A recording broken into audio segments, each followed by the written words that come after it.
Bueno, entonces hablaremos del periodo paleolítico, neolítico, aquí en la zona geográfica correspondiente a nuestro país. Entonces, tenemos que adentrarnos en lo que son las teorías sobre el origen del hombre americano. Vamos a centrarnos netamente en América, por ende, posteriormente en Paraguay. Estas son las cuatro teorías más conocidas, las cuatro teorías que se estudian inclusive en el nivel medio, se estudian en el primer curso, en la materia llamada antropología, ya sea antropología si están en humanidades, antropología social o antropología cultural. ¿De dónde proviene el hombre? ¿De dónde sale el hombre? Como dijimos, son teorías.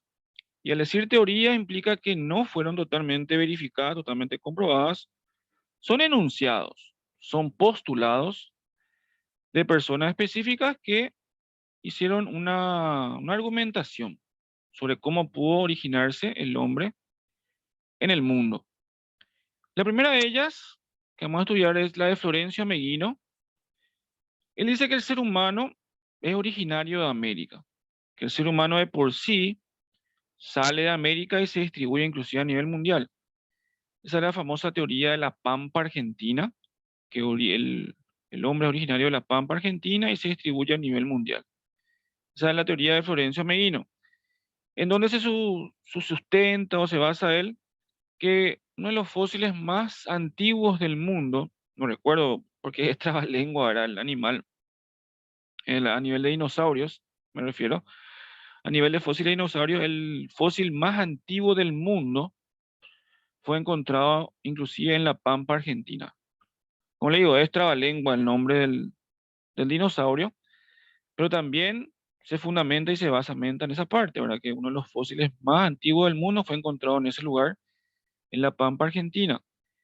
Alex Ardicla dice, el hombre proviene de Asia. Esta es la teoría que más adeptos tiene, personas que dicen, bueno, esta es la teoría que más se puede fundamentar y se puede sostener. ¿Por qué? Porque en los fundamentos del enunciado ocurrieron varios acontecimientos. No sé si usted en algún momento, yo hasta el día de hoy suelo ver todavía con mis hijos el dibujito de la era de hielo. No sé si suelen ver todavía ustedes la famosa saga de la era de hielo. Esa saga eh, está fundamentada en un acontecimiento que ocurrió.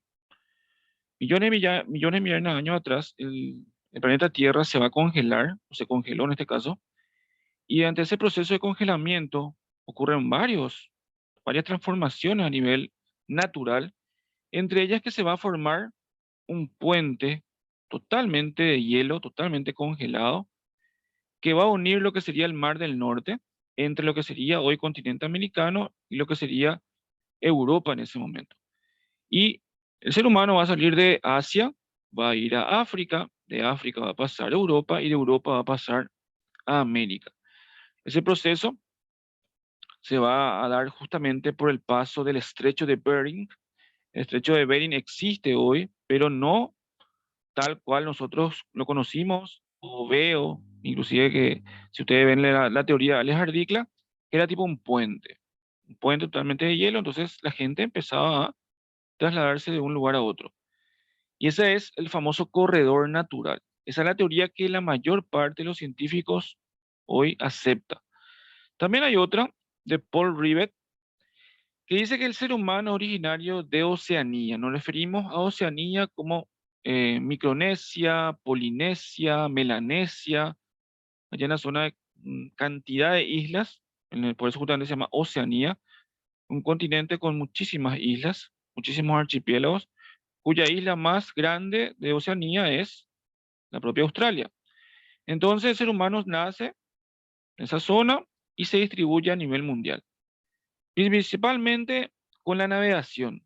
Va a ir distribuyéndose, por eso la mayor parte de las civilizaciones costeras, por eso se relaciona, la de Paul Rivers se relaciona con la siguiente teoría, que es la teoría costeras, nos dice que el hombre navegó costa por costa hasta llegar a Sudamérica.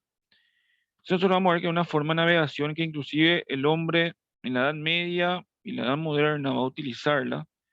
Esa forma de navegación se llama cabotaje. El hombre va a tener siempre en vista la tierra y va a navegar alrededor de ella. Por eso se llama cabo. Y los portugueses principalmente van a hacer ese tipo de navegación en la propia época ya anterior a Colón y durante el desarrollo de Colón en sí, como en sus viajes. Nos referimos a 1492, 93, 94, 95, porque en el 98 recién los portugueses, descubriendo prácticamente y yendo toda la costa de África, van a llegar a la India con el famoso Vasco da Gama.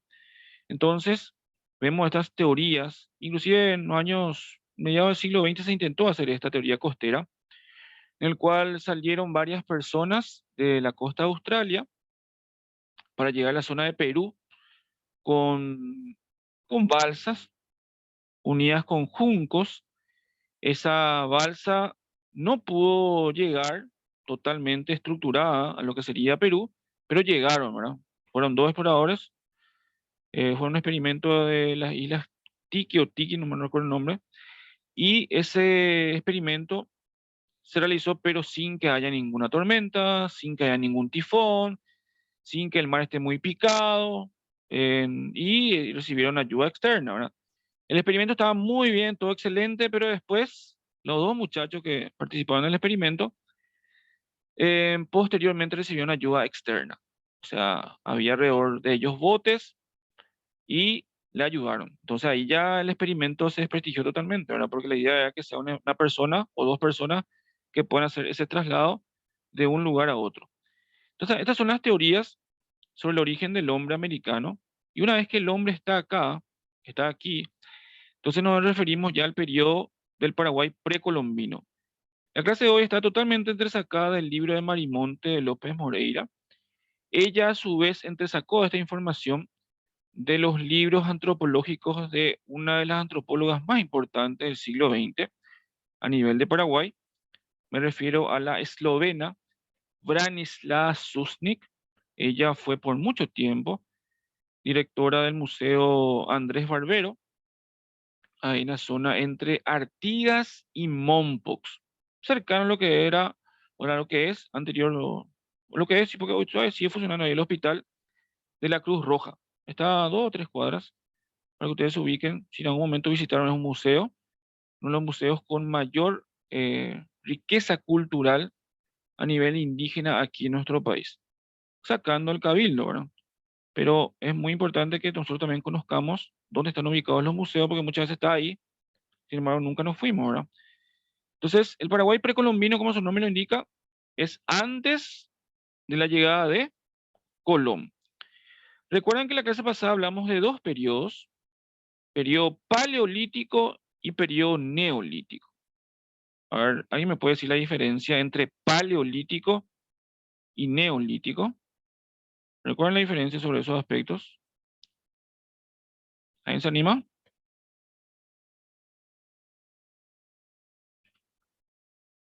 A ver la diferencia entre paleolítico y neolítico.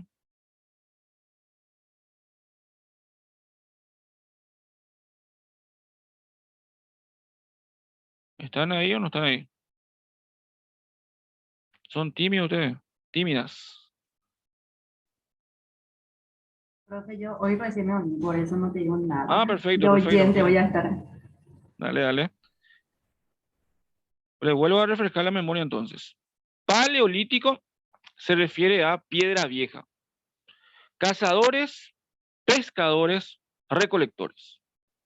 Hasta ahí. El neolítico, que van a ser principalmente los guaraníes, piedra nueva, de ahí el término. Cazadores, pescadores, recolectores, pero ya pueden inclusive tener dominio del fuego. Y a su alrededor, ellos ya todo lo que está a su alrededor pueden utilizar para su beneficio. Por ejemplo, ellos inclusive pueden empezar a cultivar. Los guaraníes empezaron a cultivar lo que estaba a su alrededor, no de una forma muy asidua, pero lo hicieron. Esa es la diferencia entre paleolítico y neolítico. Por ende, el periodo paleolítico son los pámpidos. ¿Quiénes son los pámpidos? Hay que diferenciar bien el primer día de clases esta parte quiero que ustedes ya diferencien estos dos aspectos a tener en cuenta. Los guaraníes aquí en nuestro país no habitaron la zona del Chaco paraguayo. La zona del Chaco paraguayo estaba habitada por los llamados pámpidos. Y esta palabra ustedes no tienen que olvidarse. Por ende, todas las etnias aborígenes que están en el Chaco no son guaraníes, son de origen pámpido. ¿Por qué? Justamente porque estas etnias no hablaban guaraní, tenían 6 lenguas. Por eso justamente la familia lingüística se refiere a las etnias que hablaban un tipo de lengua determinado. ¿Y por qué lengua y no idioma? Porque lengua se refiere a forma de hablar, lengua, oral. Sin embargo, idioma ya es oral y ya es escrito. Entonces, esa diferencia quiero que ustedes también ya hoy entiendan, porque la clase de hoy se fundamenta en lo siguiente. Vamos a hablar de pámpidos y guaraníes, y ustedes tienen que hacer un paralelismo o comparar los pámpidos y los guaraníes, porque esa es la esencia que ustedes tienen que saber, porque muchas veces le confunde, porque son etnias, algunas inclusive con un poquito difícil su nombre, pero la idea es que ustedes sepan dónde estaban ubicados, características sociales, políticas, económicas y culturales. Eso es lo esencial de la clase de hoy, no tanto también saber dónde y de dónde tienen su origen, eso no tanto. Dónde estaban ubicadas, yo le voy a poner un ejemplo de lo que es, o los cuales las etnias las cuales son un poquito más famosas y las etnias que se hablan mayormente en los documentos de ese momento. Porque muchas veces vamos a tener en cuenta que las etnias hasta el día de hoy no existen, muchas de ellas, otras sí, pero cambiaron su nombre. Por eso Marimonte hace lo siguiente, habla de forma antigua, las que estuvieron inicialmente, y después habla del censo 2002, que fue el último censo presentable y estructurable a nivel estadístico, porque cada 10 años se hacen los censos, pero el año 2012 hubo muchísimos inconvenientes, muchos problemas. Entonces la Dirección de Encuestas, Estadísticas y Censo va actualizando cada 2 o 3 años sus datos, justamente porque en teoría el censo debería hacerse cada 10, ¿verdad? Entonces el año que viene, el año 2022, nosotros tendremos un nuevo censo aquí en nuestro país que nos indicará cuántos millones de habitantes, por ejemplo, somos hoy, ¿verdad? Hay gente que dice somos 7, otros dicen somos 8, otros dicen casi llegamos a 9, ¿verdad? Pero son especulaciones. Según la Dirección de Estadística y Censo, somos 8 millones, casi 200.000 personas. Según estimación, ¿verdad? Eso, el año que viene vamos a tener certeza, o en teoría, ojalá se tome en serio el censo y se haga de forma científica, porque esta crítica es real la que estoy haciendo. En el año 2012, para ahorrar costos, se le dio a los muchachos del tercer curso para que hagan las preguntas, para que hagan las preguntas de los propios cuestionarios. Se le dio inclusive un aparato tipo un celular y ellos hacían justamente las preguntas, respondían ahí la gente, ¿verdad? Y ellos empezaban a anotar y ahí hubo un inconveniente, un problemón porque no puedes confiar mucho en un adolescente, no es por desprestigiar ni mucho menos, pero muchos de los adolescentes no tomaron en serio el trabajo, ¿verdad? Y hubo muchos inconvenientes en el censo del año 2012. Ojalá no ocurra eso el año que viene. Vamos a ver cómo se va a presentar. Y entonces por eso se toma el año 2002 como censo a nivel de familias lingüísticas pámpidas y guaraníes. Entonces, los pámpidos habitaron la zona del Gran Chaco. Se dedicaban principalmente a la pesca, la caza y la recolección de frutas. Algunos pámpidos, algunos, van a empezar a cultivar, pero algunos, no todos. Por eso se considera el periodo paleolítico se va a desarrollar en el Chaco paraguayo, en la zona en lo que hoy es Río Salado, bajo Chaco, Río Bermejo, en lo que sería hoy prácticamente cercano a la propia Argentina, en la zona norte argentina, y el Pilcomayo también, lo que hoy consideramos la zona de el Bajo Chaco, en frontera con lo que sería Argentina. El famoso río Pilcomayo, ahora que Justamente estaba mirando un video de días anteriores que está tocando suelo paraguayo, porque ese río Pilcomayo famoso que vos ves en el mapa no es tal cual. En teoría debería llegar a lo que sería la zona de Cateura, para que ustedes se ubiquen geográficamente, pero no llega. ¿Por qué? Porque es un río muy sedimentado, con muchos inconvenientes en su curso, porque nace en la zona entre Oruro y Potosí, pero en esta época era un río caudaloso, hoy es un arroyo prácticamente, no tiene mucha profundidad, y el agua tenemos que hacer un conducto o un canal para que llegue o ingrese al suelo paraguayo, porque tan sedimentada está el agua que muchas veces se colmata y se queda y se va hacia la Argentina. Entonces Paraguay tuvo que hacer dragados en los conductos justamente que corresponden al río, para que el río pueda tener ahora dos canales. Hay un canal argentino y hay un canal paraguayo. Bueno, entonces, volvemos a lo que es Pambio. Pambio, entonces, son aquellos habitantes del Chaco paraguayo. Hay 6 familias lingüísticas. Este cuadro ustedes lo tienen en el material del libro de Marimonte, tal cual está ahí, en el mismo cuadro.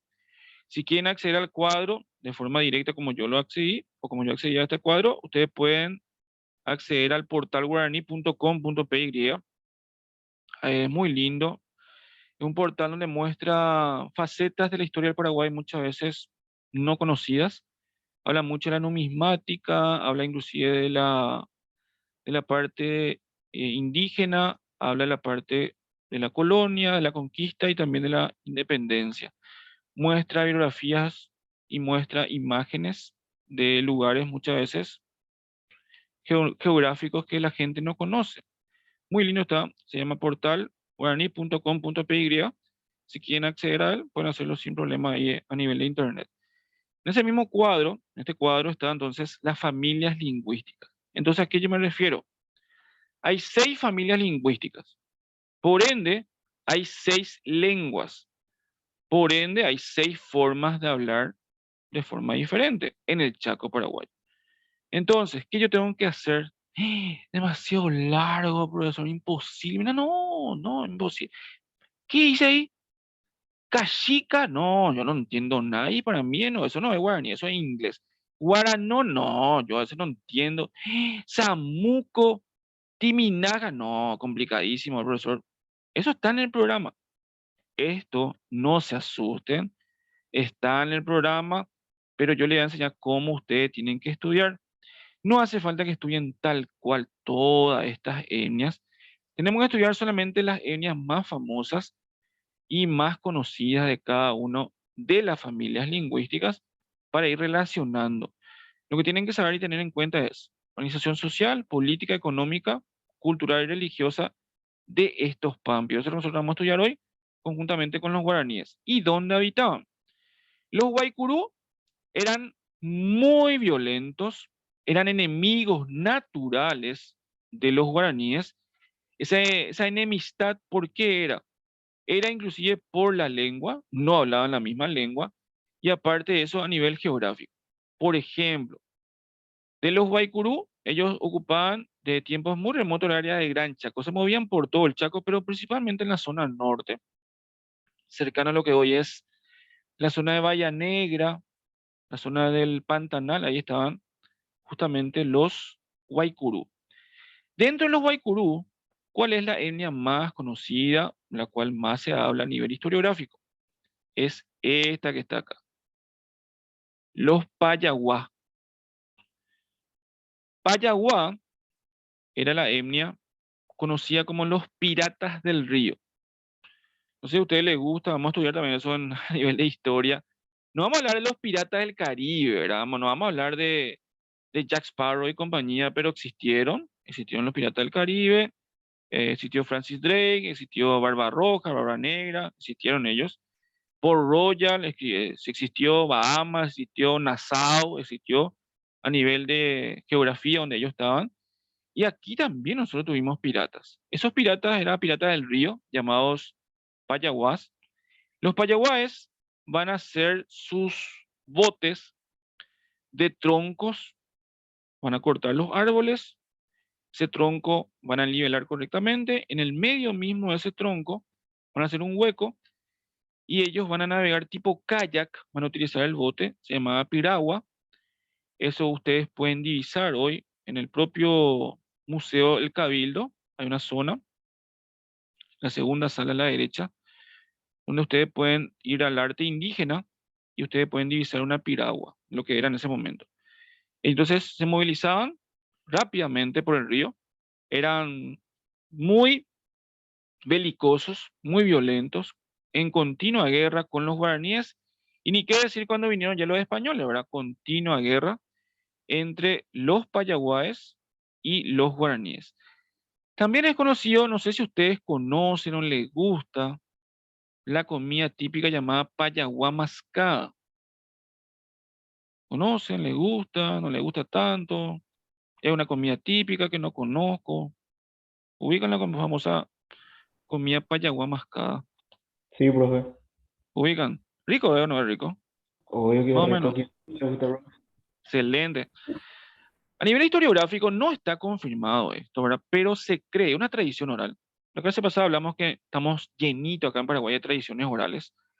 Entonces, una tradición oral indica que el payaguá mascada tiene su origen en tipo camarones que había anteriormente en la ladera, ¿verdad? Ahí al costado del río Paraguay, en la zona norte. Entonces, los payaguáes, ese tipo camarón de agua dulce, ellos lo utilizaban y ellos machacaban ese camarón y posteriormente ellos hacían una masa continua y ellos posteriormente eso consumían. Y algunos historiadores gastronómicos dicen que es el origen del famoso payaguá mascada. ¿Por qué? Porque inicialmente el tema de mascar nosotros le decimos a consumir, ¿verdad? Ya sea en la boca, masticar. Pero mascar se refiere inclusive a aplastar. Anteriormente era el término en sí, o sea, hoy transformado en la forma, el del origen de la palabra, ¿verdad? Pero ustedes ven que hasta el día de hoy, no sé si ubican la zona, la parte cultural del Chaco, no sé si conocen la palabra cecina, ubican lo que es cecina. Sí, la carne seca. Excelente, asimismo. La carne seca que es algo tradicional y algo cultural en el Chaco, porque en el Chaco, ya de la antigüedad, un lugar con muchas carencias a nivel de infraestructura, entonces la gente se ingenia, literalmente así. Entonces secan la carne al sol y después ellos muchísimo tiempo pueden consumir esa carne sin ningún tipo de conservación. Ellos usan en empanadas, bueno, en muchísimas otras cosas usan y entre ellos inclusive el propio payaguá mascada, esa carne seca llamada cecina. Entonces, viene ya también, yo le estoy nombrando más aspectos culturales antiguos y relacionados a lo que vemos hoy. Eso es lo que también quiero que ustedes hagan. Cuando ustedes estudian esta parte, dicen, no, qué aburrido, no. Tienen que relacionar, esto es nuestra esencia cultural, este es el origen de nuestra cultura, y yo lo que trato en lo posible es relacionar eso de la antigüedad con lo que estamos haciendo nosotros hoy. Estamos hablando ahora de los pampios, después vamos a hablar de los guaraníes, cómo relacionamos aspectos culturales antiguos con lo que es hoy. Tenemos otros, ¿verdad? Como el tema de los toba, los avipones, el guatatá, y esta es la más famosa, Nia Guaycurú, y también los baya. Y a nivel de los toba, era la parte cultural que vamos a aplicar cuando hablemos de la parte social y política, también son muy conocidos los toba. En el caso de los mataco, la etnia más famosa son los Gisnae. Los Gisnae estaban en lo que denominamos hoy Río Parapití y Río Pilcomayo. Entonces es lo que prácticamente lo que sería Bolivia hoy y prácticamente el norte en sí del Chaco. Ellos habitaban esa zona. Principalmente estaban muy aislados, por ende no tenían mucho contacto con las demás etnias, entonces era un poco independiente su desarrollo social y político. Los Cochabó en Imagá, no sé si ustedes ubican esta etnia que está aquí. Ustedes ubican Palma, Colón, principalmente ahí cercano a lo que es hoy el Lido Bar. Hay muchísimos indígenas, en San Lorenzo también, me lo he visto la vez pasada, que están ubicados, ponen una alfombra y empiezan a poner artesanías en la alfombra. Mucha gente piensa que esas personas son guaraníes. Ellos son maca. Inclusive, no sé si conté esta anécdota anteriormente, pero si la conté, disculpa, ¿verdad? Años anteriores, año 2019, en un colegio donde estaba, le presentaron a los Maca, pero ¿cómo le presentaron? Famoso el 22 de agosto, se suele festejar el Día del Folclore. Entonces, el nivel de colegio le contrataron a estos indígenas y con nosotros, los indígenas guaraníes, los Macá. Y bien, ahí los Macá, ahí se miran todo entre ellos, ¿verdad? Pero igual entran. ¿Por qué? Porque no son guaraníes. El Macá no habla guaraní. El Macá, ¿qué lengua habla? Habla Cochabot en Imaga. Estamos hablando inicialmente dentro de su cultura. Hoy ya totalmente mezclado. Inclusive los Macá hoy ya no viven, estamos hablando de hoy, ya no viven en la zona del Chaco, viven poquito cercano al Chaco, ¿verdad? Viven ahí en la zona de Mariano Roque Alonso y también tienen otro asentamiento ahí en la zona de Cerrito. Entonces, no llegan a lo que sería el Chaco. Entonces, los Macá, un ejemplo que les pongo de cómo van evolucionando los indígenas dentro de su lugar de origen y también a nivel social y también a nivel de idioma. Habitaban inicialmente en la zona de Río Bermejo, Pilcomayo y Verde. En el centro mismo, el Chaco Centro, tenían que habitar o habitaban los Cochabó de Nimagá. Los Mascoy, vemos acá, esta es la etnia más famosa, lengua Mascoy, que tenía el origen en la zona de los ríos Montelindo, Aguaraguazú, en el Chaco Centro, vecinos y enemigos de los lenguas en sí, de los Macá y de los Nimagá. Los Amuco, la etnia más conocida y más estudiada, por ejemplo, por la antropóloga que acabo de nombrar hace rato, Branislav Suni, van a ser los Chamacoco.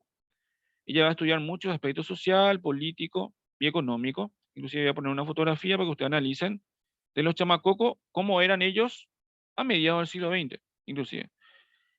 Habitaban en el área más septentrional del Chaco, sobre el río Otuqui, que hoy no existe, ese río ya no está hoy desapareció totalmente. Los Chanearahuat, dentro de ellos, los Layanás, va a ser la etnia más conocida, la cual más se va a estudiar, tuvieron su hábitat en el Alto Paraguay, la zona cercana ya lo que hoy es entre Bolivia y entre Brasil, porque hay una triple frontera que no se habla mucho, aunque hoy se está tratando en lo posible de estructurar por el tema de la hidrovía. Nosotros conocemos la triple frontera Brasil, Paraguay y Argentina, y la zona cercana al Puente de la Amistad, pero Paraguay también tiene otra triple frontera, que es el caso de Paraguay, Bolivia y la zona de Brasil. En el norte en sí, cercano a la zona de Pantanal, una zona turística por naturaleza, ahí Paraguay tiene una triple frontera, ahí en el Alto Paraguay. Entonces, esta es una esencia de lo que sería la ubicación geográfica y las etnias más conocidas y más estudiadas dentro de la parte de los Pámpidos en la región occidental. Todo esto que estamos viendo aquí, Chaco paraguayo. No estamos hablando todavía nosotros acá en ninguna parte de lo que sería la región oriental. Por eso, en la zona del Chaco habitaban los Pámpidos. Eso quiero que se quede claro y que no se confundan. ¿Se entiende hasta aquí una pregunta a nivel de los Pámpidos? Pueden preguntar sin problema.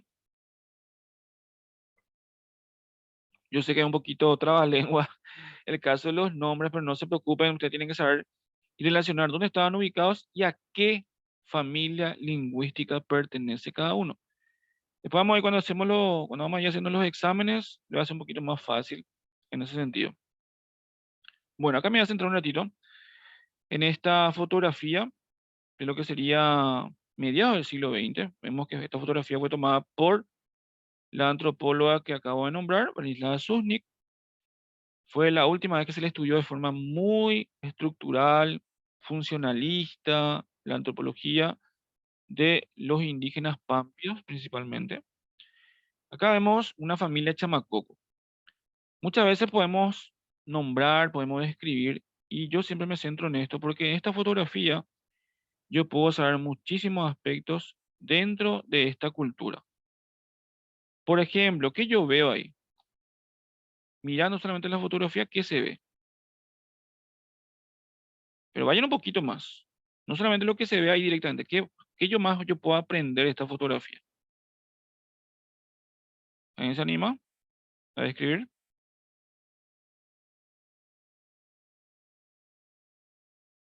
A ver, ¿qué se ve ahí? Me pregunto, por ejemplo, si la vestimenta tendrá algún significado, si es que él es el chamán, por ejemplo. Excelente, muy buena pregunta, buena pregunta. Excelente, excelente. Vamos a hablar de eso. ¿Alguien se hace otra pregunta más? ¿O ve algo ahí que le llama la atención? Se ve, por ejemplo, profe, que la niña está con la mamá y el niño Ah, está con el papá. excelente. Tenían como muy marcado eso. Perfecto, excelente. Ahí justamente, excelente observación ahí de la compañera. Justamente a eso quiero llegar. Muchas veces el tema de una pintura o una fotografía nos dice muchísimo. Ese fue un inconveniente que nosotros a nivel de la facultad, pues yo soy licenciado en historia por la Facultad de Filosofía, nosotros no tuvimos historia del arte, pero nosotros a nivel de autodidacta empezamos a leer con varios compañeros, porque no tuvimos historia del arte. Esa es una falencia, por ejemplo, en la licenciatura en historia. Sí tuvimos arqueología, ¿verdad? Tuvimos antropología, pero historia del arte en sí no. Porque cuando yo le pongo acá las pinturas de Leonardo da Vinci, Miguel Ángel, por ejemplo, le pongo la Gioconda, te van a analizar, eso es muy, a mí me apasiona, por ejemplo. Acá, a nivel cultural, y eso es lo que queremos centrarnos, vemos el papá y vemos la mamá. El hijo está con el padre y la hija está con la madre. Excelente la observación de la compañera. Y eso se ve de forma muy marcada. Conste que aquí se puede divisar que el papá qué está haciendo. Por eso muchas veces el lenguaje corporal, la forma de actuar, nos dice mucho a una persona. La seguridad que tiene, la inseguridad que tiene, si es tímido, ¿verdad? Vergonzoso. Acá vemos que el Mitaí puede ser que sea una cajata último, ¿verdad? Pero el Mitaí le mira a la nena. ¿Por qué? Porque quiere estar con ella. Significa que todo el tiempo están juntos o crecen juntos. Y también el papá le ataja. ¿Por qué? Porque seguro él quiere estar con su mamá. Era muy común eso porque el papá nunca estaba en la casa. Siempre estaba ausente. Estamos hablando inclusive ya en la antigüedad, ¿verdad? Acá estamos hablando de mediados del siglo XX, pero igual se puede relacionar. Se iba a la casa, la pesca, la recolección, pero principalmente se iba a guerrear. O sea, en la guerra continua. En el ADN del Pámpido está la guerra. También el caso del guaraní. Conflicto continuo. Eso inclusive, ¿qué significa guaraní? Eso lo vamos a ver después. Es guerrear. Guerra, continuo, conflicto. Entonces el papá no estaba. Siempre estaba ausente. Era la cabeza del hogar. Era una sociedad patrilineal. Pero la mamá tiene un aspecto muy importante porque ella es la que criaba a los hijos y le tenía que hacer recuerdos. ¿Sabes quién es tu papá? Vos sabés quién es tu papá, ese, tu papá, vos tenés que respetarle, bla, bla, bla, bla, bla. ¿Por qué? Porque él siempre estaba ausente. Un aspecto que aquí no se ve lastimosamente en la fotografía como es blanco y negro, ¿verdad? El papá está hacia el frente y la mamá está por detrás. ¿Qué yo quiero mirar así o qué quiero simbolizar con eso? Que el papá es más importante y la mamá siempre está por detrás. No sé si a uno de ustedes viaja mucho por el interior, eso todavía se ve hoy.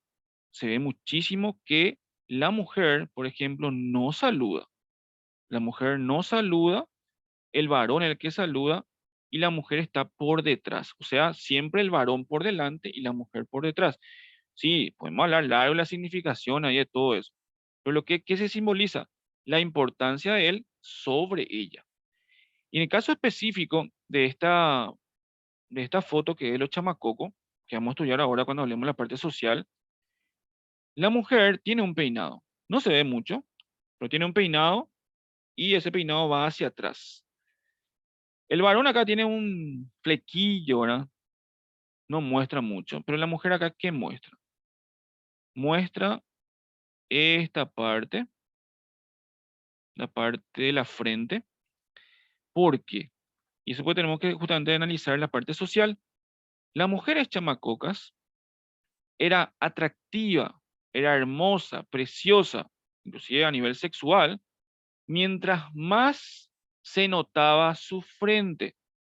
Mientras más espacio haya en la frente, y hacia atrás, ¿verdad? Evidentemente, más linda era. Y los muchachos, ni qué sex symbol, ¿verdad? No sé, una modelo X, Angelina Jolie, no sé, tiene un nombre. Ni que Angelina Jolie, ¿verdad? Las mujeres chamacocas eran sex symbol. Mientras más se le veía esta parte. Entonces la mayor parte de los peinados que van a tener las mujeres chamacocas van a ir hacia atrás. O sea, no van a tener el famoso flequillo que muchas veces nosotros vemos en las propias etnias indígenas. Se ve mucho eso. Entonces, ¿por qué muestro esto? Porque es muy importante lo que nosotros vemos alrededor de una sola fotografía a nivel cultural. Nos dice muchísimo. La vestimenta, la forma de actuar. Y si yo puedo leer, miren, esta es una sola fotografía. Si yo leo el libro de Branislav Zuznik, voy a aprender muchísimo de la cultura pampia y la cultura guaraní, que inclusive, cosa que me pasó a mí, ¿verdad? Voy a querer ser antropólogo, pero acá en Paraguay la antropología no está muy desarrollada, ¿verdad? Y tiene muchos inconvenientes, tener que hacer un posgrado en el extranjero. Entonces, un inconveniente que tenemos ahí. Pero a nivel de lo que queremos mostrar como historia, es importante porque tenemos que diferenciar organización social, política, económica y cultural. Entonces, es muy importante por eso es ver y divisar lo que nos muestra justamente esta fotografía. Entonces, a organización política, vamos a relacionar siempre con los guaraníes. No había tribus organizadas, significa que no tenían una ciudad-estado, por ejemplo, como los aztecas, mayas e incas. No había un lugar específico, ellos utilizaban lo que estaba a su alrededor, se organizaban en clanes. La palabra clan se refiere a que todos son del mismo origen o son parientes de sangre, o sea, sobrino, nieto, hijo, bueno, todos los mismos parientes, eso significa clan. Por eso, cuando tu bisabuelo, no sé, uno de ustedes tiene el privilegio de tener todavía bisabuelo, dice, este es mi clan, y un cumpleaños gigantesco ahí, cumple 90 años el bisabuelo, todos son sus parientes. Acá en Paraguay, pues casi todos somos parientes, ¿verdad? Famoso, así, ah, vos sos el primo de mi primo segundo, el primo tercero. Sí, él es su tía, era mi pariente. Bueno, ahí comienza, ¿verdad? Busca parientes, son acá los muchachos. Acá a nivel de Paraguay, todos somos parientes en síntesis, ¿verdad? Entonces muchas veces las tribus no eran organizadas, entonces, pero eran todos parientes entre ellos. El jefe de esta banda era esencialmente violento, corajudo, era el más hábil en la caza. Eso también es importante. Yo no me puedo ir a una guerra si yo, por ejemplo, no puedo cazar un jabalí, si yo no puedo llevar algo de comida a mi casa. Por eso yo tengo que saber la estructura y las técnicas de la caza. Y en esa técnica la caza, ¿por qué era importante? Porque los muchachos ahí aprendían a guerrear. Por eso era importante cazar. Aparte de que era unas netamente ahí a nivel de machismo, ponerle en términos, ¿verdad? Porque todos eran hombres, se aprendía a cazar, se aprendía quién era más valiente, quién era más corajudo, quién tenía más técnica, por ejemplo, en la flecha, en la lanza, todo eso se aprendía en la caza, por eso era tan importante el ejercicio de cazar. Por eso las cualidades cuando se perdían, cuando el jefe empezaba a ser, inclusive volverse anciano o perder una de estas cualidades, venía otra persona, le desafiaba y perdía el cargo. Era un cargo netamente momentáneo. Mientras él era valiente, corajudo, hábil físicamente, obtenía ese cargo después, se le podía sacar sin problema. Y acá Marimonte nombra las toba, recuerden que hablamos acá a nivel de toba, acá justamente están los guaycurú, los más violentos. Los toba, los jefes podían tener varias mujeres y usaban peinados especiales para diferenciarse de las demás personas. Lo mismo el caso del jefe. En ese momento no había redes sociales, no había ahí fotografía. ¿Cómo sabías que era el jefe? Se hablaba muchísimo de él y él tenía plumas especiales, tenía tatuajes especiales, tenía inclusive aspectos que su pros apenas se vestían, ¿verdad? Pero su vestimenta era diferente. Inclusive utilizaban una vestimenta relacionada al caraguatá, que hemos estudiado como tejido. Entonces, se mostraba diferente el jefe para que la gente vea que él es superior a nivel de estrato social. En caso de guerra, elegían los capitanes por la bravura, porque pusimos el coraje, la valentía, pero la autoridad más importante era el Consejo de Ancianos. Pero los consejos de ancianos no eran personas que nosotros conocemos. A ver, ustedes tienen psicología, muchos de ustedes van a seguir psicología. Según la psicología, una persona hoy en Paraguay, ¿a los cuántos años se considera ya tercera edad? O ya entra en la vejez. O en la senectud. ¿A los cuántos años aproximadamente? 60 años. Sí, perfecto. Un poquito más, 65. 65 años la persona ya entra a la senectud, a la tercera edad, ya tiene que estar jubilado, ¿verdad? Aunque ahora IPS quiere que sea 70 años, ¿no? Quiere que sigamos trabajando, ¿verdad? Hasta que no podamos decir basta. Entonces, esa persona consideramos anciano hoy, pero anteriormente, por el nivel de vida, por la guerra continua, una persona ya de 40, 45 años ya podía ser considerada una persona ya anciana, porque por cómo ellos vivían en esa época. Una persona ya era sabia, por el simple hecho de llegar a esa edad, él podía sacar o elegir al jefe, él podía declarar la paz o la guerra, declarar alianzas y también declarar migraciones. Cuando los recursos naturales alrededor de donde ellos estaban viviendo escaseaban, ellos tenían que mudarse. Y también ellos practicaban lo que sería eh, disminución de la gente.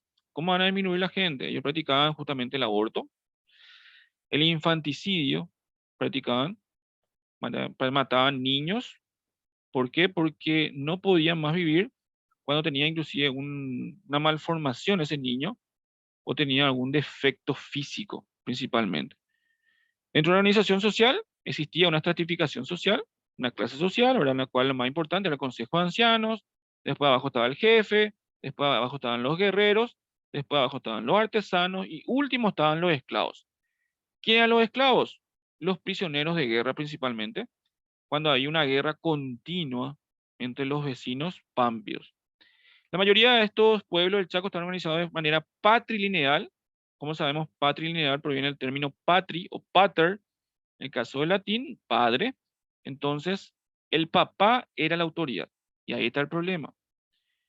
¿Qué pasaba si una persona se casaba y no podía tener hijos? Al hecho de no tener hijos, la persona no podía ser padre. Y al no ser padre la persona no podía gobernar su hogar, y al no poder gobernar su hogar, no iba a poder nunca gobernar a la aldea. Entonces, si una persona no tenía hijos, nunca podía ser jefe. Por más valiente, por más corajudo, por más hábil que sea en la casa, si él no podía gobernar su casa, no va a poder gobernar la aldea. Esa era la idea que ellos tenían en ese momento. Porque justamente la sociedad era patrilineal y el hijo le daba la autoridad justamente al padre. Entonces, si el padre no tenía ese rol, por ende no podía gobernar. Em, Muchas veces la mujer va a ocupar una posición muy importante, independiente. ¿Por qué? Porque los niños y las niñas pertenecían a la familia de la madre. O sea, la suegra también se involucraba ahí. Vamos a estudiar después de eso cuando hablemos y relacionamos con los guaraníes.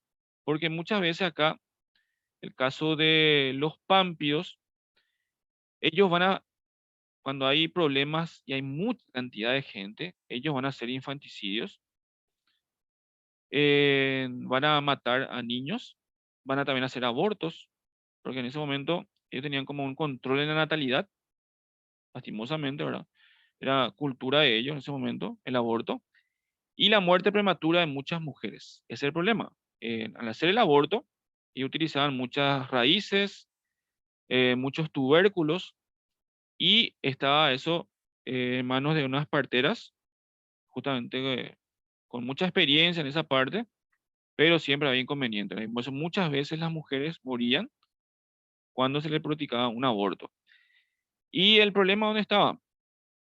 Que estas mujeres, posteriormente, según la cultura, si el niño, eh, la mujer vivía, el niño, el infanticidio se producía justamente porque ese niño se convertía en tipo un monstruo.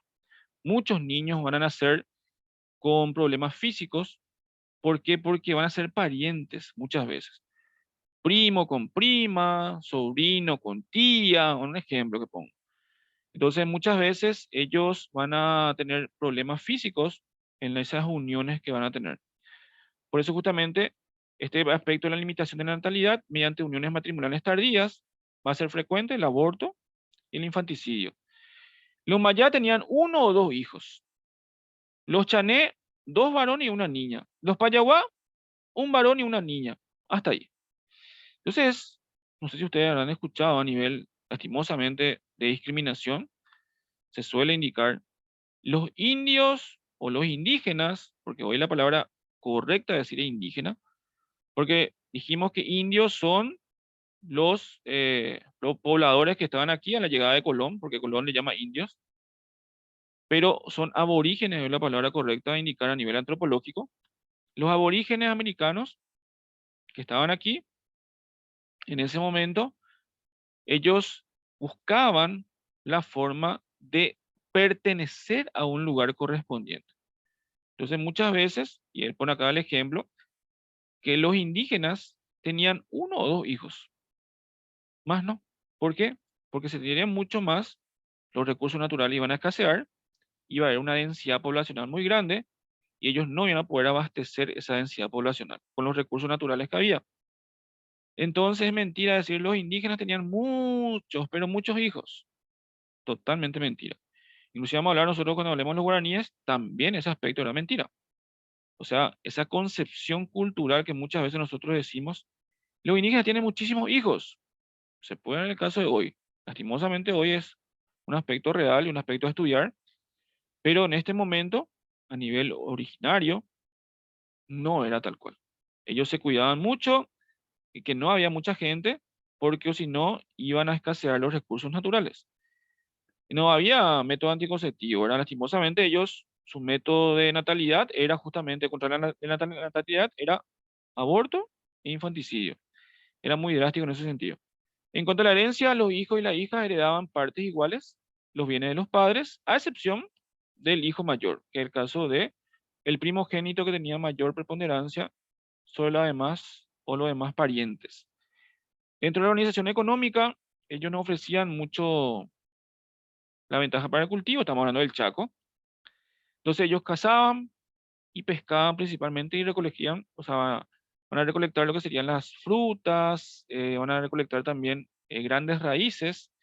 Inclusive el indígena de por sí sabía algunas raíces que ya de por sí tenían agua.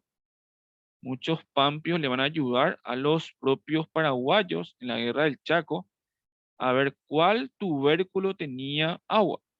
Y eso es un aspecto que muchas veces se toma como una fábula dentro de la guerra del Chaco, pero es algo real. El caso de los pampios que le van a enseñar inclusive a muchos soldados paraguayos dónde podían ellos recolectar agua. Porque en el Chaco es árido, con muchos problemas a nivel de suelo, principalmente para el tema del agua. Porque su suelo es pantanoso, inundable, la zona sur y la zona norte. Pero en el centro del Chaco en sí, ahí es el problema donde hay mucho inconveniente en el tema del agua. Entonces no había muchas oportunidades para plantar. Pero ellos, ¿qué hicieron? Plantaban mandioca, minoritariamente, poroto y algunas plantas importadas de la zona de los incas, principalmente la mandioca que ellos plantaban, no es la mandioca que nosotros conocemos, por ejemplo, es la mandioca de la zona norte de América del Sur, nos referimos a la zona de Ecuador, Bolivia mismo. Ellos, ¿cómo le llaman a la mandioca? No le llaman mandioca como nosotros le llamamos, no le llaman mandio tampoco en guaraní. ¿Cómo le llaman los? Excelente, le llaman yuca, la famosa yuca. Y por eso la yuca, pregunto si alguno de ustedes visitó, yo no tengo parientes allá en la zona de Santa Cruz de la Sierra, Bolivia, y varias veces consumí la yuca. Y la yuca, uno es un poquito más dura que la mandioca y es un poquito más amarga. Y tiene su explicación científica de eso. Hay 24 variedades de mandioca, de la cual la mandioca la mayor parte de ellas, casi las 23 variedades, tiene arsénico. Y al contener arsénico hace que sea amarga. Por eso muchas veces vos decís, herví 6 horas. Muchísimo tiempo herví mi mandioca. Pero ¿por qué mi mandioca igual no está rica? ¿Por qué mi mandioca no es la mandioca que yo consumí ayer, anteayer o la semana pasada? Porque la mandioca hay diversos tipos de variedades. Y solamente la persona que conoce va a saber qué tipo es. Por eso te van a ver la persona que sabe comprar mandioca como compra en el súper, cosa que está totalmente mal visto, ¿verdad? Parte la mitad la mandioca para saber qué tipo, cómo está adentro la mandioca. Persona que conoce, no sé si alguno de ustedes acá es chef o domina esa parte, así se compra la mandioca, ¿verdad? Justamente para saber la textura que tiene adentro del tubérculo. También miel, que era recolectada asiduamente en toda la región. La miel, estamos hablando de la miel natural, claro, no la miel negra o la miel de caña, que mucha gente hoy se le toma gato por liebre, ¿verdad? Se le vende miel negra o miel de caña como miel de abeja. Hay que tener muchísima diferencia ahí, pero hay mucha gente que cae ahora en fin de año en esa parte. Entonces los grupos cerca de los ríos se dedicaban exclusivamente a la pesca, utilizando las redes de Caraguatá. Hoy eso existe en la zona del Chaco todavía. Ellos, imagínense cómo empezaban a hacer las redes. Esas redes eran muy resistentes y ellos hacían tipo pesca de arrastre. O sea, pescaban varios, varios peces de una sola vez. No es que pescaban uno tras uno de una sola vez, muchos. ¿Y cómo hacían esto? La mayor parte relacionada a la parte religiosa, justamente. Los pueblos de Chaco no conocían la existencia de un ser supremo, eso hay que relacionar muy bien con la zona de los guaraníes. No creían en Tupá, no creían en un, en un dios o un ser superior. La práctica religiosa se basaba exclusivamente en los demonios. Una persona cuando fallecía podía convertirse en un demonio. Una persona que nace con un defecto físico podía convertirse en un demonio. Una persona que fallece de una enfermedad podía convertirse en un demonio. Ellos vivían constantemente con el temor de esos demonios. Inclusive esos demonios se manifestaban directamente con ellos, con forma de niños alados, ancianos, que vivían en las plantas o alrededor de ellos. Entonces ellos vivían ese temor constante de que en cualquier momento esos monstruos o esos niños alados o ancianos pueden aparecer. Con excepción de la luna, los demás astros despertaban poco interés. ¿Por qué? Porque la luna, hermosa, preciosa, inmensa ahí en la noche, la alumbraba a ellos como un farol.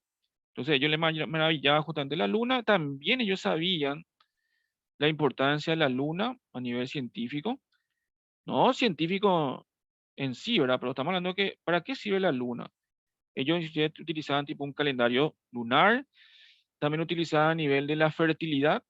Hoy sabemos que la influencia de la luna también se relaciona al hecho de la menstruación. Ellos sabían ya eso. Y va relacionado también con la fertilidad de los animales. También ellos sabían eso. Entonces, por eso la luna es muy importante también para las cosechas. Ellos relacionaban la luna. Entonces, ellos comenzaban siempre a sembrar con luna llena y la siguiente luna llena ellos cosechaban. O sea, sí, ¿verdad? Empezaban, ellos sabían muchos aspectos relacionados a la luna y la luna por eso tenía mucho respeto para ellos. Las ceremonias mágicas o religiosas eran fiesta, farra total. Por ejemplo, si yo veo, no sé, ¿quién acá le gusta la pesca? ¿Le gusta la pesca a cada uno de ustedes? No sé, acá unos varones, las chicas, porque hoy está muy de moda el tema de la pesca. ¿Le gusta la pesca? Por lo menos como algo de relax. Hoy toma mucha gente como a nivel de terapia. La gente que conoce la pesca, ¿cómo te vas? Tranquilo, ¿verdad? Silencio absoluto a tu alrededor. Nada se tiene que mover. Tiras tu caña, relaja el tipo ahí cuando pesca, ¿verdad? Tranquilo. Los muchachos acá, no, totalmente lo contrario. Cuando era temporada de pesca,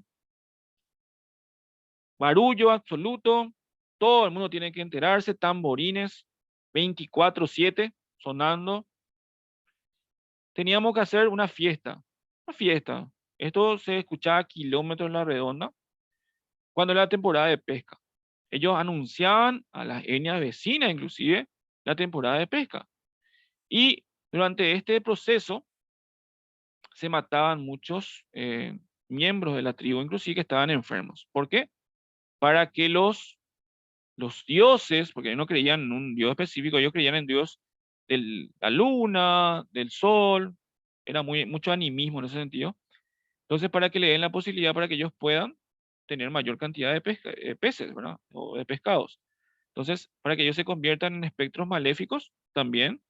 Por eso la mitología está muy relacionada al aspecto cultural y vamos a relacionar eso cuando lleguemos a los guaraníes, para que ustedes me digan cuál es el mito que ustedes más conocen, cuál es lo que más les llega y cuál es la significación cultural de cada uno de esos mitos. Dentro de la artesanía fue un legado tangible que llegó eso a nuestra actualidad. Los chaqueños eran paleolíticos, entonces no tenían cerámica como sí lo tuvieron los guaraníes, pero hay un elemento muy importante que hasta el día de hoy se utiliza a nivel del interior de nuestro país. No sé, por eso pregunto siempre si ustedes viajan, les gusta viajar, ahora seguro van a viajar en estos días de fiesta, ya sea Navidad, Año Nuevo, pero siempre ahí con su libro de Marimonte, lleven su libro de Marimonte siempre donde se vayan, o inclusive a nivel virtual, ¿verdad? Lleven su celular ahí en PDF, el libro de Marimonte, para leer. O las clases también pónganse ahí tipo podcast, ¿verdad? Y escuchen las clases. ¿Por qué? Porque el cántaro, ellos ya utilizaban. Y ustedes me dicen, ¿qué? ¿Pero qué? ¿Para qué sirve el cántaro? Hoy vos te vas a una casa, estamos hablando del interior, donde hay todavía pozo, se saca el agua del pozo, esa agua del pozo, ¿dónde se conserva? Se saca, se conserva y se pone en un cántaro al inicio o en la entrada principal de la casa.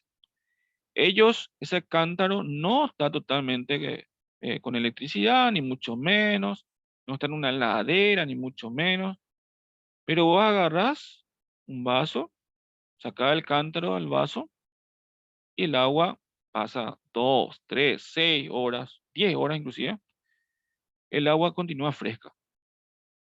¿Por qué? Por cómo la conservación en sí de la estructura de cómo está hecha el cántaro. Y eso ustedes van a decir que todavía hoy se mantiene como una tradición en varias partes del interior de nuestro país todavía. Utilizaban vasijas, ollas, toda la parte de la artesanía se relacionaba con lo que ellos vivían a nivel diario. Ellos no utilizaban los metales, dijimos eso, por eso son paleolíticos. Entonces ellos, ¿cómo utilizaban? ¿Qué utilizaban para rasgar los alimentos? Piedras, quijada de paloma, puntas de hueso, madera, utilizaban ellos para hacer armas también y relacionarse con esto para la guerra. El arte de tejer se basó en trabajos de malla de Caraguatá y las agujas hacían por medio de las pinzas que ellos también hacían dentro de la estructura de los troncos del Caraguatá. No sé si vieron en algún momento la pinza del Caraguatá. Y realmente eh, parece una espina muy, pero muy larga, pero finita. Y realmente tiene forma de aguja. Y ese es súper ponzoñoso. Bueno, según el censo del año 2002, acá Marimonte nos da el cuadro, el censo mayormente utilizado a nivel de antropología para ver y pertenecer a las etnias que hoy existen en nuestro país. El censo indígena, como le digo, se tiene que hacer nuevamente el año que viene. Vamos a ver cómo, si cambia esto. Evidentemente lo va a cambiar, ¿verdad? Porque el año 2019 fue el año de las lenguas indígenas en nuestro país.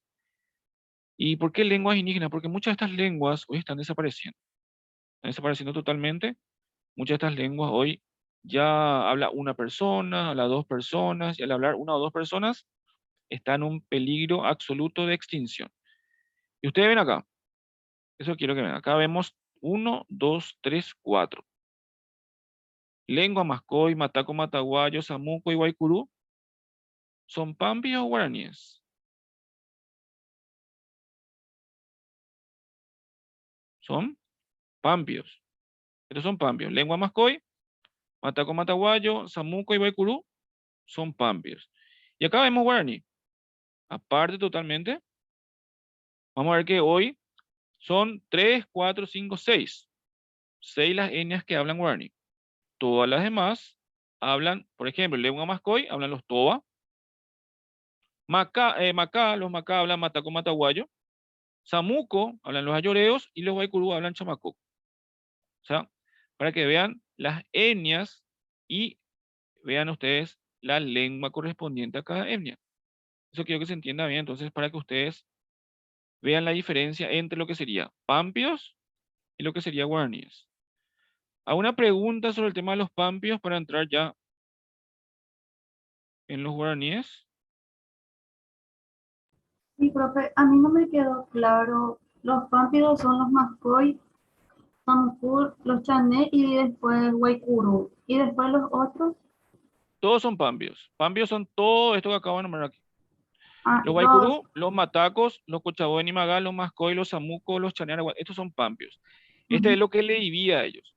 Lo que ustedes tienen que tener en cuenta es, por ahí estudien tranquilos, ¿verdad? En algún momento tienen que estudiar la etnia correspondiente a qué familia lingüística corresponde. Por ejemplo, por eso hablé de la más conocida de cada una de ellas. Los payaguáes o payaguás, ¿a qué lengua corresponde? ¿A qué familia lingüística corresponde? Corresponde a los guaycurú. Entonces te puede salir como opción. Los payaguáes corresponde a la etnia, o sea, son etnia, es una etnia que corresponde a la familia lingüística de guaycurú, mataco, cochabot, mascoy. Entonces vos vas a marcar los guaycurú. Los payaguáes corresponden a los guaycurú. Los chamacocos, la etnia de los chamacocos corresponde a la familia lingüística de Chanearahuat, Samuco, Mascoy o Cochabón y Maga. Los chamacocos corresponden a los Samuco. Entonces, es un ejemplo de forma que puede salir en el examen como ejercicio, dónde, a qué corresponde y dónde están ubicados. También puede ser el caso de los ríos. Yo honestamente me estoy basando en eso. Y la parte social, política, económica, hicimos un resumen y eso quiero que ustedes diferencien con lo que vamos a entrar ahora, que son el caso de los guaraníes. Muy diferentes, pero tienen algunas cosas en común también. Perfecto. ¿Otra pregunta que tengan? Yo tengo una pregunta, profe. Sí, decime.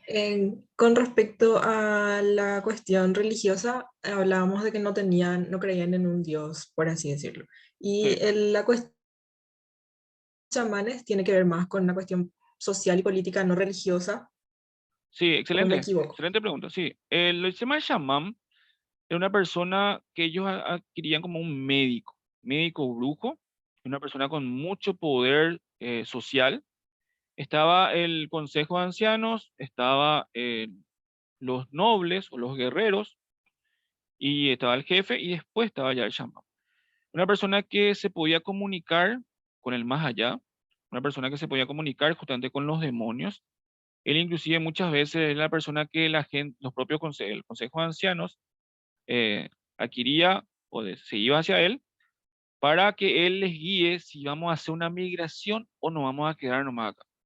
Tengamos siempre en cuenta que estas etnias eran seminómadas, en los mismos casos que los guaraníes.